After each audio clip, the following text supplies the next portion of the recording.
Hello, Smurphgang. We're back. Another wet ride, slightly wet, not as wet as the other one, but it's a little bit wet. We're going to go ahead and try and get home from work in a safely and timely manner and not do any crazy stuff. So with that being said, let's head home and try not to die.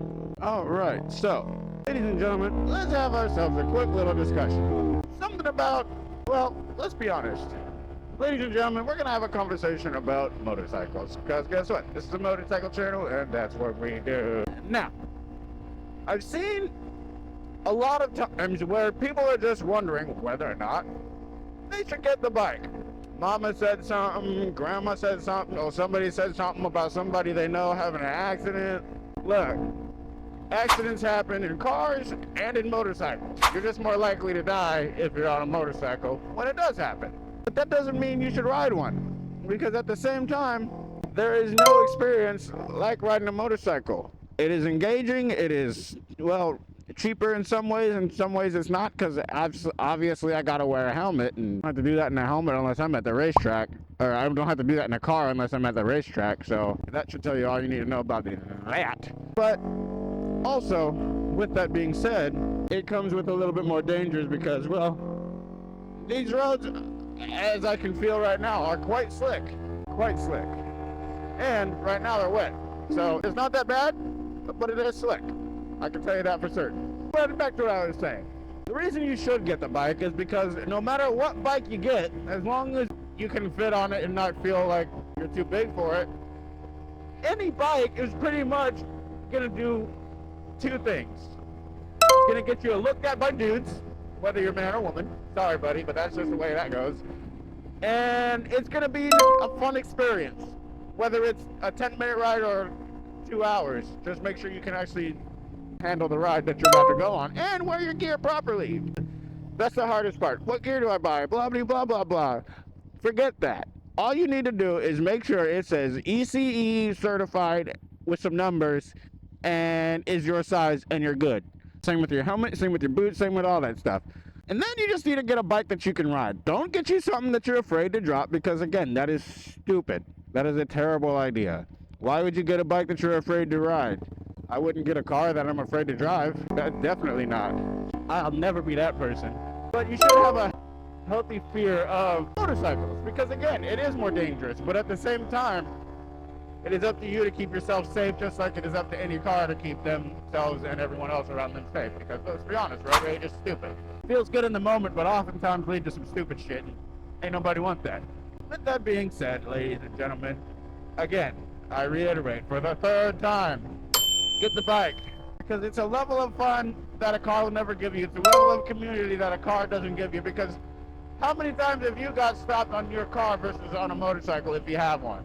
Right? You got stopped by people, pedestrians, and otherwise telling you to rev it, blah, blah, blah, blah, blah. Kids or adults. For me, it's been mostly kids, because I live in a neighborhood and they're always at home when I get home from school or from work. So you're going to get attention, a lot of attention. There's nothing wrong with that. Attention's good. Just make sure you're not doing stupid squid stuff while you're getting the attention, because if it's a cop, they're going to holler at you.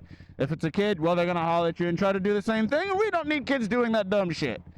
We need kids out here riding safely and for a very, very, very, very, very long time. So, please, if you're going to do squid stuff, do it safely. Wear your gear. All that good stuff. And be vigilant of the traffic that's going around you. Ladies and gentlemen, this world is crazy. And if you live in the Houston or surrounding areas, well, your drivers are crazy. The drivers are 1,000% nutty. I've seen them do the stupidest things.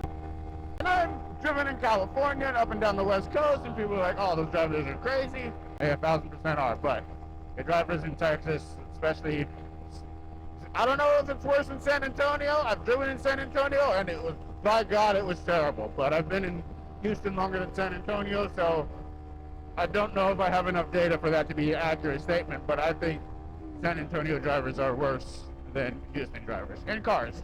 I don't know nothing about motorcyclists up there, but people from all manners of life, all walks of life, all that good stuff, and it feels good to have some kind of camaraderie with some rando at a light, and you may or may not never see them again.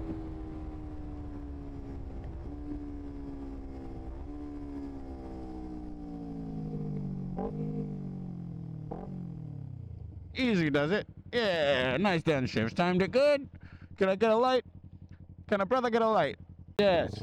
Easy does it. I like it. And guess what? If you don't know it yet, it's easier to fix a bike. Here's why I say that. This 2008 is carbureted. If you know anything about carburetors, even better. But at the same time, to change the oil, you don't need a lift, you don't need a jack or nothing like that. You just need a couple of tools from Harbor Freight and a torque wrench, and you're good to go. You get the parts. Dude, the oil and filter for this bike was $30 total. So I don't know what you're doing, but I'd rather pay $30 than $150 to do an oil change on this bike that I paid $300 for. As I'm practicing slow seat stuff. It's fine. Look, bikes have their advantages. Their only disadvantage to me, only two different disadvantages to me, is one, you usually need saddlebags or something like that if you want to do anything, I guess, committed as far as, good lord, this light, as far as going on long trips go. Gonna have to do that. And two, well, it's inherently more dangerous. Just, if you think otherwise, shut up. You're dumb. Don't do that. Don't be dumb.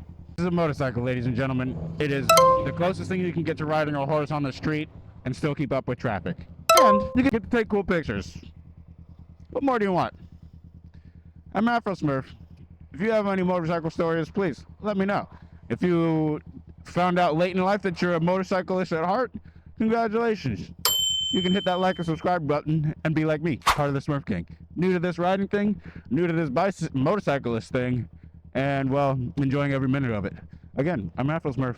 If you liked and watched this far, or subscribed, any one or any combination of those things, you're a real one, and you're a part of the Smurfgang. I appreciate you. I'm Afro Smurf. We'll see you soon. Peace. I'm fogging up. Finally, I'm going to get randomized. Come on. Y'all can do it. Every single one of you are in a crossover. That is insane. Does nobody drive anything? People don't drive anything these days. Dude, everything is a freaking crossover or a truck here. Golly. People have no flavor. No flavor in their driving choices at all. Everything here. White. Everything here. Crossover. Everything here. Black. Golly, dude. All that's so boring. Where's the cool stuff at? I know my voice cracked a little bit right there, but God. Look at that. Another white car. Shocking. Another white car. Oh. A form of white in gray. Guys, come on. I see some orange, some red. Jeez, it's insane. I'm not the most colorful dude around here, and I'm already just a black man. So you didn't know that. Look at that. Another gray one. I'm going to pass you. Like I said, I'm Apple Smurf.